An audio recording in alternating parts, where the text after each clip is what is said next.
Sebuah video yang diduga melecehkan petugas penguburan jenazah COVID-19 belakangan ini viral di media sosial. Diketahui video diambil di Setre Adat Tedung, Kelurahan Abian Base, Kecamatan Gianyar, tanggal 12 Juli 2021.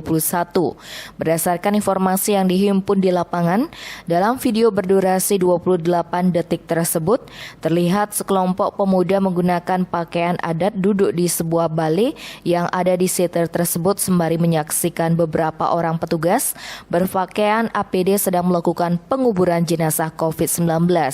Salah satu oknum pemuda mengambil video sembari mengucapkan kata-kata yang diduga melecehkan petugas dengan menyebut "masuk hariannya bos".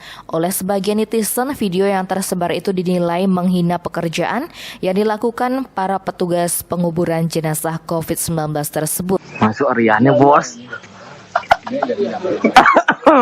Masuk harian bos. Masuk harian bos. Masuk harian bos. Ternyata petugas yang menggunakan APD tersebut merupakan petugas dari Dinas Sosial Gianyar dan Satpol PP Gianyar. Selama pandemi COVID-19, mereka ditugaskan untuk melakukan pemakaman pasien COVID-19.